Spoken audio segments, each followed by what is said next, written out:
If you have ever flown over the American Midwest, you may have witnessed a scene that feels almost surreal. Thousands of perfect squares stretching endlessly toward the horizon. These are not carefully planned urban neighborhoods, but an entire continent carved into precise geometric forms. Yet beneath this neatness lies a physical paradox.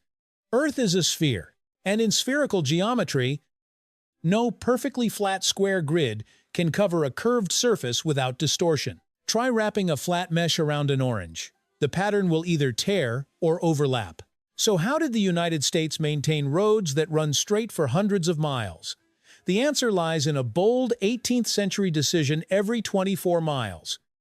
Engineers had to break reality once. Geometry yielded to physics, but only just enough to preserve the illusion of absolute order. Before GPS or satellites, land measurement relied on a simple yet powerful mechanical tool, Gunter's chain, a 6-foot metal chain made of 100 links. The number 66 was not arbitrary. It was designed so that 80 chains equaled 1 mile, while 10 square chains formed 1 acre. This created a refined standardization between length and area, a shared language connecting surveyors and investors.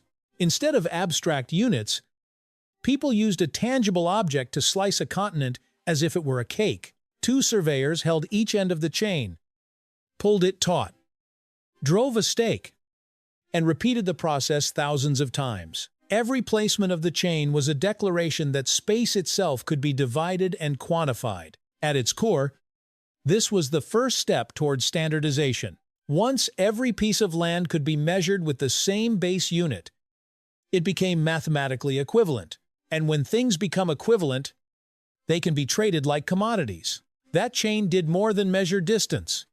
It measured the ambition of a nation determined to transform nature into a system. But eventually, flat geometry collided with a spherical reality.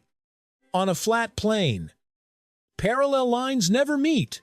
On a sphere, they slowly converge toward the poles, an inevitable consequence of spherical geometry. If Earth's meridians are treated as the vertical lines of the grid, the distance between them shrinks as you move north. Without adjustments, the 6x6-mile townships would gradually deform into trapezoids. The solution was the correction line's periodic adjustments inserted every 4 townships, or roughly every 24 miles, to rebalance accumulated error. These corrections explain the subtle jogs that appear on rural American roads. You drive straight for miles, then suddenly make a small sideways shift. That is not a mistake. It is the visible trace of a negotiation between mathematics and the planet itself. Imagine trying to wrap a metal grid around a basketball.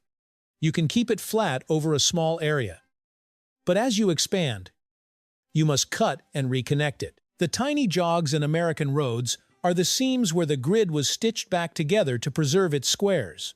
It is the moment when geometry surrendered but kept its dignity. Once the grid existed, the next step was hierarchy. A township measuring 6x6 miles was divided into 36 sections, each 1 square mile equal to 640 acres. This number was carefully chosen. It reflected the optimal size for an 18th century family farm without requiring large-scale labor. Sections were then subdivided into quarter sections of 160 acres, then 80, then 40. Each division functioned like a binary operation, producing progressively smaller data packets. This was not urban planning driven by aesthetics. It was a scalable algorithm. From the national level down to individual households, everything relied on a single foundational unit. Economically, the system reduced transaction costs. When all parcels shared standardized dimensions, valuation became straightforward. No need to negotiate irregular shapes.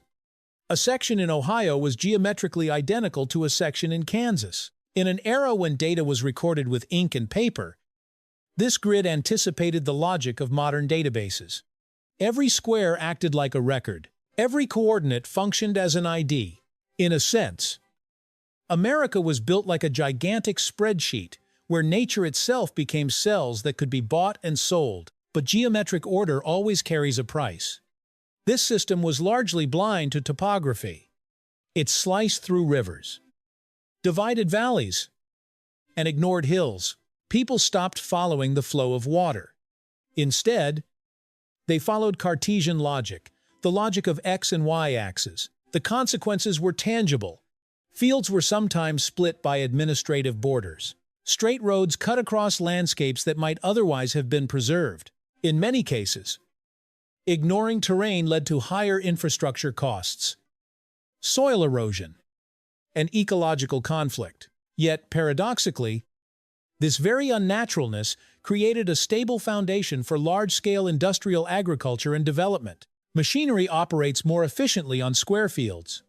Irrigation systems and transportation networks become more predictable. So where does the paradox lie? To achieve efficiency and scalability, humans imposed a mathematical structure onto a planet that has no natural straight lines. The square grid is not just a land survey system. It is a declaration that humanity can and will redefine space according to its own logic.